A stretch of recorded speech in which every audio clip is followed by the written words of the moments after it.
അങ്ങനെ ഒരു വർഷത്തിൽ 40 ബില്യണിലധികം ബിസ്ക്കറ്റുകളാണ് ഓറിയോ ബിസ്ക്കറ്റ് പ്രൊഡ്യൂസ് ചെയ്യുന്നത്.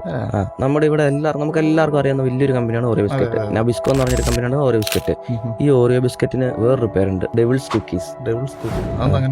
അതായത് ഈ ഓറിയോ ബിസ്ക്കറ്റിന്റെ പിന്നിൽ ഒരു ഡാർക്ക് തിയറി ഉണ്ട്. 2014 ഒരു റെഡിറ്റ് യൂസർ അത് ഡീകോഡ് ചെയ്തിട്ടുണ്ടായിരുന്നു. ആള് പറയുന്നത് എന്താ വെച്ച് കഴിഞ്ഞാൽ ഈ ഓറിയോ ബിസ്ക്കറ്റിന്റെ അതിന്റെ പാറ്റേൺസ് ശ്രദ്ധിച്ചിട്ടുണ്ട്. ആ ബിസ്ക്കറ്റിന്റെ മേളിലുള്ള ഭയങ്കര ഡാർക്കാണ് അതിന്റെ പാറ്റേൺസ് എന്ന് പറഞ്ഞു കഴിഞ്ഞാൽ നമ്മൾ ശ്രദ്ധിച്ചു കഴിഞ്ഞാൽ കറക്റ്റ് നോക്കണം. ഓറിയോ എന്ന് പറയുന്ന വേർഡിന് ചുറ്റും ഒരു റൗണ്ടും ആ റൗണ്ടിന് മേളിൽ ഒരു ക്രോസും ഡബിൾ ബാർ ക്രോസ് കാണാൻ പറ്റും. ക്രോസ് ഓഫ് ലോറൈൻ പോലെ ഒരു ക്രോസ് ആണ്. ശരിക്കും ഫ്രീമേസൺസ് ഗ്രൂപ്പിന്റെ ലെവിയാത്തൻ ക്രോസിനോട് നല്ല സാമ്യമുണ്ട്. അതുപോലെ തന്നെ ഇതിലുള്ള പാറ്റേൺസ് ഉണ്ട്. പാറ്റേൺസ് പറഞ്ഞാൽ 4 ലീഫ് ഫ്ലവർ ആണെന്നാണ് കമ്പനി അവകാശപ്പെടുന്നത്. അതിന് ക്രോസ് പാർട്ടിയായിട്ട് നല്ല സാമ്യമുണ്ട്.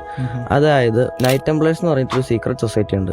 അവരുടെ ഒരു ക്രോസ് സിമ്പിൾ ഉണ്ട്. ആ ക്രോസ് സിമ്പിളുമായിട്ട് ഈ ക്രോസ് പാർട്ടിക്ക് ഭയങ്കര സാമ്യമുണ്ട്. ഇവരൊക്കെ ഈ ഫ്രീമേസൺസ് ഗ്രൂപ്പുമായിട്ട് ബന്ധമുള്ളവരാണ്. ഏറ്റവും ഇൻട്രസ്റ്റിംഗ് ആയിട്ടുള്ള കാര്യം എന്ന് പറഞ്ഞു കഴിഞ്ഞാൽ നോർമൽ ഒരു ബിസ്ക്കറ്റിലാണെന്നുണ്ടെങ്കിൽ അതിന്റെ പാറ്റേൺസും കാര്യങ്ങളും പ്രത്യേക ഭയങ്കര സ്ട്രാറ്റജിക്കലി ഒന്നും അറേഞ്ച് ചെയ്യില്ലല്ലോ. ഈ ബിസ്ക്കറ്റിൽ ആ സിമ്പിൾസിന് എണ്ണം ഉണ്ട്. എല്ലാ ബിസ്ക്കറ്റ്സിലെ എണ്ണം സെയിം ആയിരിക്കും. അത് അറേഞ്ച് ചെയ്തേക്കുന്നത് ഭയങ്കര സ്ട്രാറ്റജിക്കലി അറേഞ്ച് ചെയ്തേക്കുന്നത്. അത് പ്രത്യേക രീതിയിൽ നമ്മൾ നോക്കിക്കഴിഞ്ഞാൽ അതിന്റെ പാറ്റേൺ എന്ന് പറഞ്ഞാൽ ഈസ്റ്റേൺ സ്റ്റാറിനെ കുറിച്ച് കേട്ടിട്ടുണ്ടോ? ഫ്രീമേസൺസ് ഗ്രൂപ്പിന്റെ ഒരു സ്റ്റാർ ആണ്, മറ്റേ 5 ട്രയാങ്കിൾ സ്റ്റാർ ഇല്ലേ, ഈസ്റ്റേൺ സ്റ്റാർ അതിനകത്ത് കാണാൻ പറ്റും.